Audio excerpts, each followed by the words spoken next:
রাজধানী সহ সারা দেশের সড়কগুলোতে দাপিয়ে বেড়াচ্ছে অনুমোদনহীন ব্যাটারি চালিত অটোরিকশা। কোনোভাবেই যেন থামানো যাচ্ছে না এই অনুমোদনহীন রিকশা চালকদের দৌরাত্ম্য।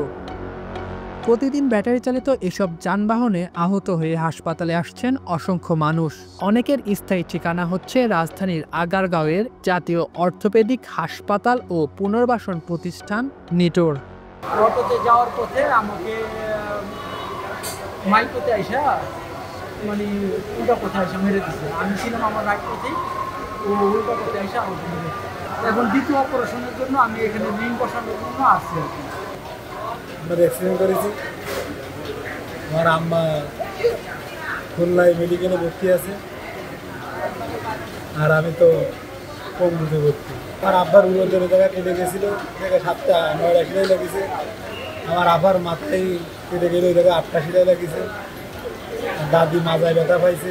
নিটোরের পরিচালক অধ্যাপক ডক্টর আবুল কেনানো জানালেন, সম্প্রতি ব্যাটারি চালিত পরিবহনের কারণে দুর্ঘটনায় আক্রান্ত রোগীর সংখ্যা বেড়েছে। জরুরি বিভাগে আমাদের প্রতিদিন 250 থেকে 300 রোগীকে চিকিৎসা দিতে হয়। এদের প্রায় সিংহভাগই হচ্ছিল সড়ক দুর্ঘটনার পেশেন্ট। এবং সেই ক্ষেত্রে বিভিন্ন কারণে সড়ক দুর্ঘটনা হয়ে থাকে, আপনারা জানেন। ইদানিং আমাদের কাছে যে ইমার্জেন্সিতে সড়ক দুর্ঘটনার রোগীগুলো আসছে, এগুলোতে দেখা যায় যে আগের থেকে অটো রিক্সা বা ব্যাটারি চালিত রিক্সা ওদের অ্যাক্সিডেন্টের রোগীর পরিমাণ সংখ্যা আগের থেকে বেড়ে গেছে। অটো রিক্সা বা ব্যাটারি চালিত যে সমস্ত রিক্সা যেগুলি আছে, এই সমস্ত অটোর কারণে আমরা মনে করি যে আগের থেকে এই সড়ক দুর্ঘটনা বেড়েছে। সাম হয় অ্যাবাউট 10 to 15% পেশেন্ট যে যারা অটো রিক্সা, ব্যাটারি চালিত রিক্সা বা এই ধরনের সড়ক দুর্ঘটনা। রোড সেফটি ফেডারেশনের দেওয়া তথ্য মতে গেল আগস্ট মাসে দেশে সড়ক দুর্ঘটনা ঘটেছে 451টি।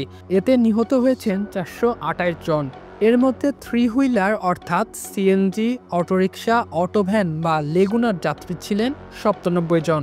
আর দুর্ঘটনায় পড়া যানের মধ্যে 3 হুইলার অর্থাৎ ইজি বাইক, সিএনজি বা অটোরিকশার পরিমাণ প্রায় 20%।